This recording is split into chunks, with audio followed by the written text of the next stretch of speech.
Great to have you with us. Hey, it's VMI time. Your VMI Keydets. Don't forget, across all our John Fredericks affiliates, again at Siebert Stadium, that's in Homewood, Alabama, where they take on the Samford Bulldogs. Don't want to miss this. Not 1 minute of it, right? Because you never know. VMI's in every game now. They're a very exciting football team to watch. They're at Samford this week. Although our Keydets are 0-5, they have had three just nail-biters, one after the other, losing by 3 to ETSU a couple of weeks ago. Then the 52-50 game, Western Carolina. Then last week, Mercer. They were in it till the final minute, and they put a lot of football up for you, a lot on the scoreboard, and they're never out of a game. And Coach Wachenheim was with us now. He's got this offense just rocking. I mean, look, if you're a VMI fan, you never thought you'd see the day with this very young team where they're putting up 50 and 38 points a game. And these are not at the end of the game, right? They're in it to the final minute. And although they're 0-5, they're going to start to get some of these W's coming up. Maybe at Samford, the Samford Dogs 1-4, 0-4 in the conference. Joining us now, Coach Scott Wachenheim of the VMI Keydets. Hey, Coach, great to have you, man. It's good to be on, John. Okay, look, these games, man, they're so exciting. I can't wait until Saturday to put my VMI Keydets on. And I'm just amazed, and I got to give credit where it's due. I know you're 0-5, so, you know, and you're going to give me this speech about winning and all that stuff, and I get all that. But look, Coach, this is exciting football, and you're starting all these underclassmen. I mean, you've got something going on, man. Well, I think we've done a really good job recruiting. We just had a big recruiting meeting yesterday because we're in a bye week. And, you know, recruiting to VMI is very unique, and it takes a little bit of time to learn it. And I think the staff and I have, you know, kind of figured out the best way to go about our business on the road recruiting. And we've gotten some really good young players that are contributing, you know, at a high level. I do think we're playing an exciting level of offensive football. It was definitely my goal to do so. I don't know if you follow Mike Leach on Twitter, you know, he had a great quote on balance. You know, balance is not 50% run. It's not 50% pass. It's getting your skill players, all five of them, the ball in a balanced manner. And I think we do that. And then he equated it to the wishbone offense of doing that. And it's true, you know, in the wishbone offense, the quarterback, the fullback, the halfbacks, and both receivers have a chance to touch the ball. And in our offense, the running back and the four receivers and, of course, the quarterback all get a chance to touch the ball. And we got a lot of guys catching the ball, making plays, and they know the ball can come to them on any play, so they're playing at a faster level. And we like to play some fast and snap the ball a bunch because we felt the advantage we have at VMI is we could be mentally tougher and in physically better condition than our opponents. So playing 100 plays a game is advantageous to us offensively. Okay, so in last week's game, that was another great game and another pretty gritty offensive performance by your team. Your young quarterback, Udinsky, throws for another 400-plus yards, 430 yards. And you had 28 first downs in this game, 19 of them coming on the pass, but you got 9 first downs on the ground, so you can't say the team's not balanced. You can get tough yards when you need them. But the level of sophistication in this offense as you run your various schemes is pretty impressive. And the other thing is Udinsky is throwing to everybody, right? I mean, you've got like 6 or 7 receivers involved in this offense. Correct. Yep, that's the design, is to take who the defense gives us. Again, it's very similar to triple option football. It's just you're throwing the ball to spots versus reading a dive, fullback, and pitching the ball. I think it's more exciting for the fans because they see the ball the whole time. And it definitely helps us in recruiting because we can find a lot of guys that like to run and catch and a lot of guys that like to throw the ball. Finding running quarterbacks that can also throw enough to keep the defense honest is very difficult nowadays because everybody's looking for that guy with, you know, all the RPO teams and the zone read teams. So the guys that are kind of getting left out are the guys like Reese that, you know, maybe are a little bit light. Maybe there's 1 or 2 defects that a Clemson or somebody doesn't want them. but they're throwers, and we can find those guys, and I think it's paying dividends this season offensively. There's no question. Let's get to the game coming up. This is a winnable game, no question. I mean, Samford's they're a good team, but they're having some struggles also. They're always pretty tough at home, though, going to Alabama. How are you preparing your team for this game? Anything different? Well, we got an open week this week, John, so we're not playing Saturday, and we got Samford, and then we've got the Citadel the following week. So everywhere else I've been on an open week, you take the next two opponents that you're going to play, and you kind of divide up the practice time. So we gave the young men a Monday off other than film study and lifting weights. Was very impressed. One of our receivers, Javion Laura, after playing 95 plays, having 150 yards and a touchdown on 10 catches, went in there and set a new PR for Monday by 10 pounds. Mm-hmm. And Jordan Ward did as well. Austin Barrett did. So we had three guys set PRs, during in season on squats, which is a testament to the job Dave Foreman's doing in our weight room. But we're taking this week, working on being the best at getting better. Hey, what do we need to improve? And then putting in initial schemes against Samford and Citadel, especially defensively against Citadel, because they're a triple option attack, which I think, having played in it, having been an offensive coordinator in it, is very difficult to defend, just like I think our offense is difficult to defend. All right, so the big game at home, you've got Samford next week, Saturday, October 13th. Then you come home against the Citadel on the 20th. That's always the big game for you. Chattanooga, then, you go on the road right after that. But let's talk about your defense. I mean, the little tough last couple of weeks. If you look at the Mercer game, Mercer gained, I think, I'm doing this by memory, about 7.5 yards a play. That's just unacceptable. I mean, you can't win that way. How are you addressing that? Well, defensively is where our youth most shows. We lost Ryan Francis and Alan Kratzenberg to graduation. Both of them are working great jobs, making over $60,000 a year.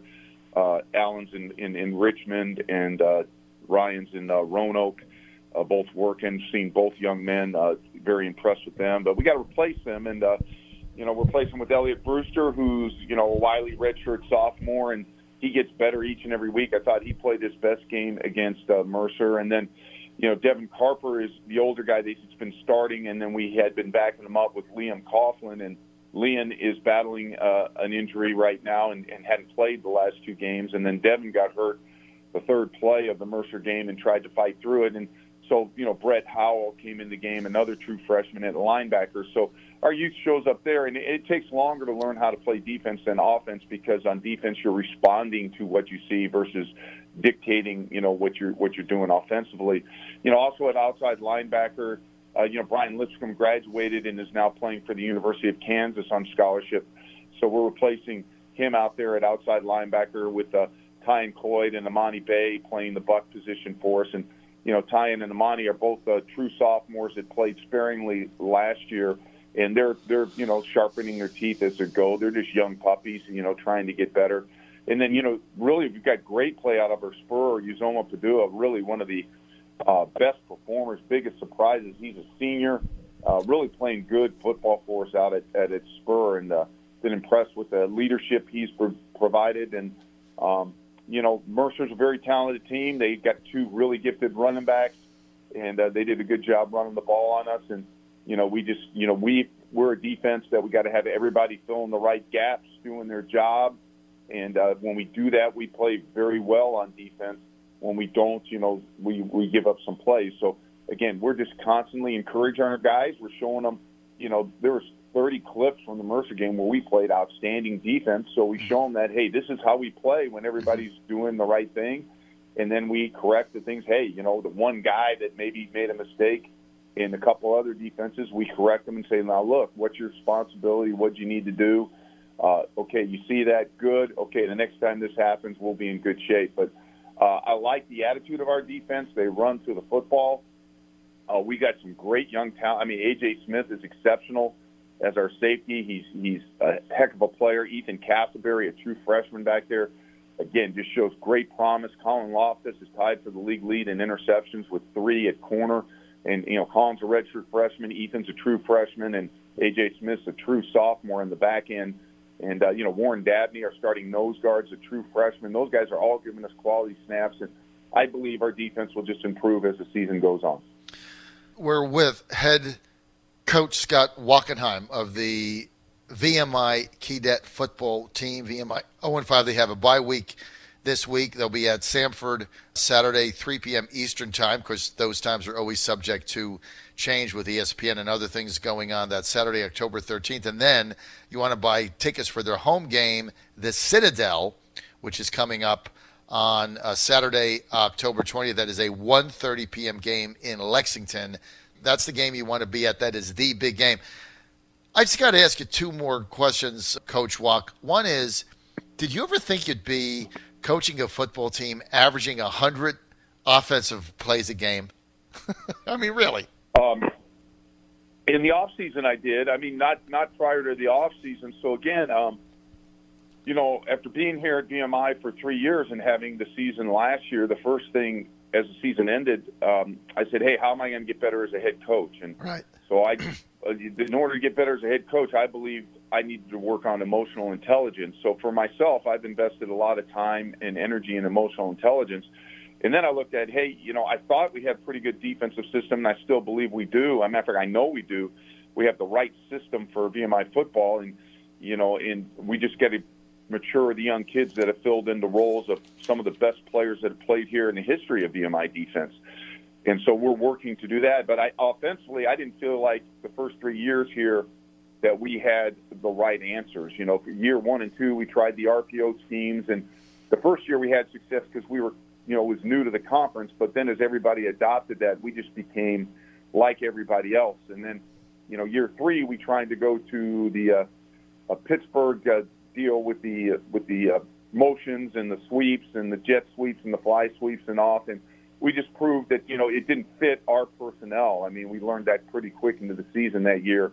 So in the offseason, I said, hey, what should we do? And again, it came down to triple option football or air raid style of football, and then playing as fast as we can, because what advantages do we have at VMI? And it's hard to argue there's a mentally tougher team than us. Our kids go through, I believe, the toughest school. And I went to the Air Force Academy. This place is tougher as a freshman than it was for me as a freshman at Air Force. So I believe our kids are mentally tougher than anybody in the country. And I do believe because of the way we condition here with our Virginia fitness test, with spring and fall FTX, with our sweat parties, with our PE courses that we take, that we can be in better physical condition. So to play fast for us is a great thing. And so, like everybody worries about time of possession, 32 minutes by Mercer and 27 and then 56 seconds by VMI, but we ran 109 plays and they ran 69 plays. So, what difference does it make how much you have the time if you run 40 less plays in a game in the time you have it?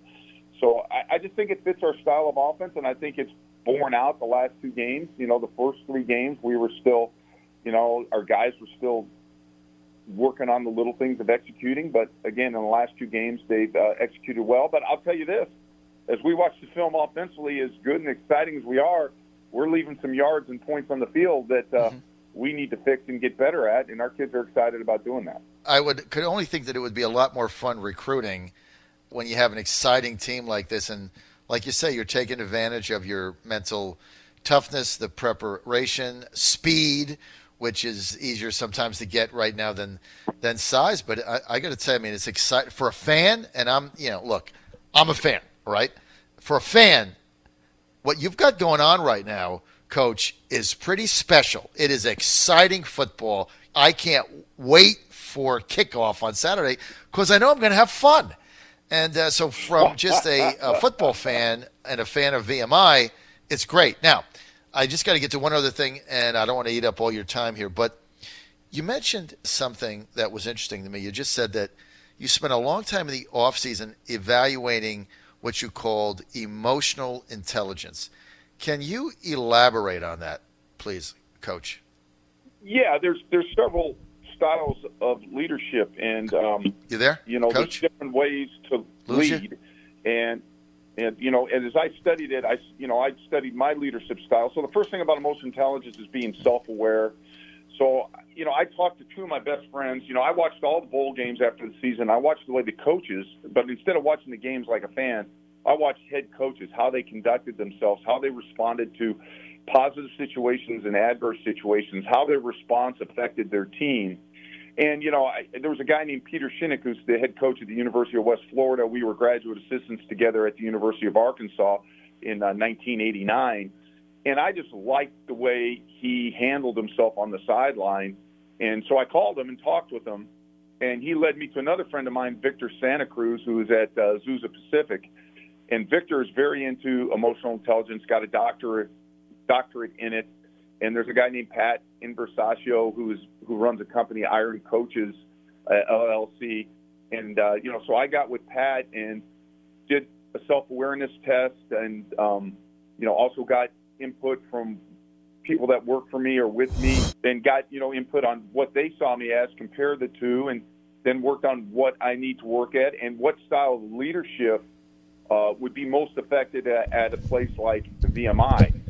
Because there's several different styles of leaderships, all are effective at different places. And, everybody's got a natural bend, and sometimes your natural bend of leadership can be trained or tweaked or, coached into a better way for the people that you are coaching. So, read a lot of books, Primal Leadership, the first one.